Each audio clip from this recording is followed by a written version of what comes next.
You've spent your life inside a lie so seductive, so elegant, you mistook it for love. But here's the truth Otto Weininger dared to say. The lie was never hers. It was yours. Weininger didn't hate women. He pitied men. Men who abandoned their becoming for a glance, a touch, a moment of attention. Man seeks in woman not a person, but the personification of his ideal. Let that burn. Not a partner, not a human. A mirror, a projection, a hope that she might reflect back to you the man you failed to become on your own. Weininger believed that man's obsession with woman was a tragic form of self-avoidance. In Sex and Character, he argued that what men love in women is not reality, but symbolism. She is not herself, but a placeholder for everything he hasn't resolved within. She represents the peace he won't create, the purpose he hasn't forged, the self he won't confront. Man projects divinity onto her not because she contains it, but because he refuses to awaken it within himself. The more you idolize her, the more you delay your confrontation with truth. And that's what Weininger saw as the greatest cowardice of modern man. Replacing purpose with projection. This is the trap. You're not chasing her. You're chasing the version of you think will finally exist once she approves of you. Every time you scroll, every time you chase, every time you perform, you feed that illusion. You believe that if you just get richer, stronger, higher status, more high value, you'll finally be worthy to stand beside her. But Weininger rips through the fantasy. The man who is dependent upon the woman for the valuation of his life has already betrayed himself. And that's you, not a slave to her, but a slave to the fantasy of what you'll become once she validates you. You may have built your body, built your business, built your brand, but if you built it for her, you built your own prison. And here's the genius of it all. She never even asked you to. Weininger warned that the man who places woman at the center of his development becomes a satellite orbiting nothing. He wrote that woman is not the goal of man, but the detour he takes to avoid becoming one. Every time you build with her gaze in mind, you disconnect from the divine seriousness of your own becoming. She becomes the false sun around which your life spins, and so long as you crave her approval, you will never build something that transcends her. True character, Weininger argued, can only emerge when man chooses values that are untouchable by admiration, untouched by seduction. Weininger warned that woman is the negation of individuality. She is of the senses, the moment, the stream of life, not of eternal meaning. And you are called to rise above instinct, to carry weight, to bear responsibility, to become. But instead, you lower yourself into the quicksand of her gaze. You abandon the sacred silence of your becoming for the cheap thrill of being desired. You dress it up as purpose. You tell yourself you're on your mission, but you know better. You're still waiting to be chosen, waiting to be praised, waiting for her to complete the story you refuse to finish. Only the man who needs no woman is truly free. Weininger, there it is, the knife through every story you've told yourself. Weininger saw the romantic ideal as a philosophical poison. He wrote that men mistake surrender for strength, mistaking servitude to woman as a higher calling. But man is not called to orbit. He is called to originate. And to need her praise is to forget your ontological primacy, that the masculine is the source of meaning, not its seeker. He argued, woman is not an end in herself. She is a test of whether man will trade his ascent for her affection. If your drive collapses the moment she withdraws, then it was never your mission to begin with. It was hers. You were taught that needing her is noble, that sacrificing for her is heroic, that winning her is the prize. But what if the real prize is the man you become when you no longer need her? What if true masculine awakening isn't getting her, but never needing her again to prove that you are already enough? I'm not here to flatter you. I'm not here to entertain you. I'm here to wake you up. So let me ask you, what empire are you building that would still matter if no woman ever looked your way again? If you have no answer, understand this: you haven't been living. You've been auditioning. Weininger believed that a man's daily orientation reveals his metaphysical allegiance. If your first thought in the morning is how to be seen, you've already abdicated your role as creator. In Sex and Character, he wrote that the masculine ideal is one of inner necessity, not outer approval. Woman is externality incarnate, bound to appearances, temporality, and affirmation. Man, if he is to become anything noble, must orient himself toward the eternal and unprovable. Your meaning cannot rely on eyes watching, because meaning by its nature is invisible. The man who builds for witnesses builds nothing of permanence, only performance. You wake up not as a man on a mission, but as a man searching for an approving glance from the crowd. You've called it hustle, you've called it ambition, but if you're honest, your life has been one long performance, for an audience you can't even name. Weininger saw this rot in men, before social media weaponized it. Woman is to man as the world is to the philosopher. She is the temptation to descend from pure thought into the abyss of distraction. And you've been descending all your life. The masculine spirit dies the moment it performs for applause. Weininger warned that the man who waits to be seen has already lost his center. You were not made to echo, you were made to declare. Your legacy isn't something to be voted on. It's not shaped by feedback. It's forged in solitude, in the deafening silence where no praise exists, only truth. When you shape your destiny around visibility, you invite corruption into the heart of your effort. A man must ask, would I still do this if no one ever knew? If the answer is no, you're not building, you're begging. You've turned the act of becoming into a stage for validation. You've mistaken dopamine for destiny, likes for legacy, attention for achievement, and the worst part, you think it's noble. But what if seeking to be seen is not masculine energy, but feminine imitation? Woman lives in the reflected light of man, Weininger wrote. She has no will of her own.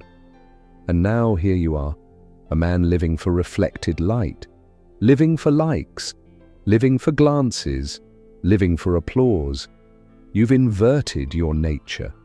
You were not made to shine because someone approved of you. You were made to burn, with a fire that needs no witness. Weininger made it clear, the masculine principle is origin, not reflection. To crave being witnessed is to betray your ontological role. When you live for the gaze, you cease to be fire and become mirror, and mirrors don't burn, they just bounce back what others want to see. True masculinity acts independently of eyes because it's not defined by the moment. It's defined by what endures. Your need to be perceived is the feminine within you, the echo of emotional dependence masquerading as drive. Creation is not exhibition, it is suffering. And the man who cannot suffer unseen will never become sovereign. You don't become great by being chosen. You become great by choosing yourself, ruthlessly, unapologetically, without pause. Weininger did not despise women. His pain was that he understood men better than men understand themselves. He saw the sickness in your soul, the fear of standing alone, the terror that no one will notice your work, the craving for applause. So you shrink, you compromise, you become small enough to fit inside someone else's story, because yours feels too heavy to carry. To wait is to wither. Weininger warned that the man who cannot initiate his own becoming is doomed to orbit those who can. Masculinity begins the moment you declare war on dependence, not with rage, but with resolve. The moment you choose yourself without justification or audience, you cross the threshold from imitation to originality. This is not arrogance, it's ontological necessity. He wrote that woman reflects, man must generate. And that means you must crown yourself before the world ever offers a throne. Because if you're still asking for permission to rise, you haven't yet stood like a man. But here's the brutal truth. The moment you need her to validate your existence, You've already surrendered your kingdom. The tragedy of man is not that he loves woman, but that he loves the idea of being loved by her more than he loves himself. That's why you're stuck. That's why you feel empty. That's why nothing ever satisfies you, because your whole life has been a stage waiting for her to stand and clap. But here's the secret. There is no audience. There is no applause. There is no validation coming. And that's when you finally become free. You were not put here to be liked. You were put here to confront reality. Weininger saw that the deepest corruption in a man is not failure, but the hunger to be affirmed before he acts. That impulse to be reassured, applauded, adored. It's spiritual sabotage. You weren't meant to wait for applause. You were meant to act as if eternity were watching, even when no one is. When you look outward for confirmation, you abandon the one source that matters, your own conviction. A man who knows what must be done doesn't ask if it's seen. He does it, and he does it alone. You build, not because you're seen. You speak, not to be heard. You lead, not to be followed. You build because you must, because you can do no less, because it would feel like death to betray the fire inside you. Man becomes real only when he chooses to bear the burden of his own freedom. And that's why most men never do, because real freedom hurts. There is no one left to blame, no one to impress, no one to save you. Just the unbearable silence where you finally meet yourself. Weininger wrote that the true man builds as an act of spiritual will, not performance. His work is not broadcast, it is consecrated, and when you understand that, applause becomes irrelevant. A man who stands rooted in meaning does not tremble under silence, he thrives in it. Why? Because silence is the sound of divine responsibility. If you still crave to be seen, you're still unsure you exist. But the one who has looked inward and claimed authorship over his being walks without permission, speaks without consensus, and builds without an audience. Because the weight of purpose doesn't require eyes, only integrity. And that's where your kingdom begins. Not when she sees you, not when they clap, but when you finally choose to live without needing to be chosen. The man who ceases to create becomes the slave of his senses. Weininger, look around. The world is a temple to your senses. Screens, dopamine, distraction, validation. You're being offered everything, except your soul, because that must be built by your own hands in your own silence. Silence is not your enemy, it is your mirror, and most men run from it because deep down they know it exposes their hollowness. Weininger warned that distraction is not neutral, it is feminine submission to the external. Man's power lies in his ability to confront the abyss without begging it for comfort. In Sex and Character, he wrote that the masculine soul is formed not through activity, but through deliberate confrontation with meaninglessness. The man who cannot sit with himself cannot command himself. And the man who cannot command himself will always belong to someone else, even if that someone is a screen. Most men today feel something gnawing inside them. They don't have the words for it, but they feel it every time they scroll, every time they chase attention, every time they trade effort for ease. The man who will not endure solitude will forever live on borrowed meaning. And you, brother, have been borrowing meaning your whole life. You're terrified of your own silence, so you fill it with her, with noise, with distraction, with validation. But that unbearable silence, that's where the real work begins. Comfort is counterfeit destiny. Weininger saw it as the great sedative of the masculine spirit, the drug that numbs your need for transformation. A man's value, he argued, is measured by the weight he can carry alone, not the rewards he can acquire in a crowd. Your resistance to discomfort is not strength. It's softness wearing armor. The question is not whether the world will witness your greatness. The question is whether you can build it anyway. Meaning forged in solitude is eternal. Meaning built for validation evaporates the moment it is not admired. Only one of those paths leads to sovereignty. You weren't born for comfort. You were born to carry weight, to suffer meaningfully, to become something that can't be broken. So let me ask you again, what are you building that would still matter if no one ever saw it?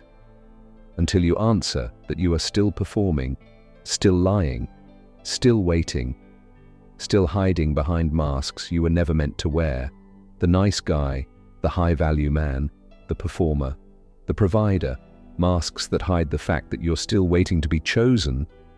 The man addicted to busyness is fleeing himself. Weininger didn't speak of masks as metaphors. He saw them as existential disguises men wear to avoid becoming. The provider, the protector, the performer, all costumes that feel noble but conceal fear. Fear of being uncelebrated, fear of being ordinary, fear of being alone. But Weininger was clear. The man who cannot stand alone in his unapproved essence will forever live as a fragment.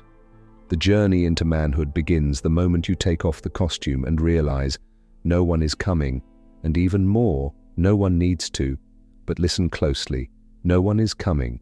Not God, not women, not society, not even your audience. And that is the best news you will ever hear. Because now, finally, you are free to rise, not for her, not for followers, not for the algorithm, but for you, the man in the mirror. The one who has waited years to finally be chosen by you. Responsibility isn't a burden, it's the masculine birthright. Weininger argued that men don't become real when they are seen, but when they accept the full weight of solitude without retreat. The absence of rescuers is not a tragedy, it is a threshold. He wrote, "To be a man is to walk without guarantee." And in that walk, greatness begins. If you are still waiting to be motivated, you are still seeking a mother, not a mission. The true masculine act is not rebellion against abandonment.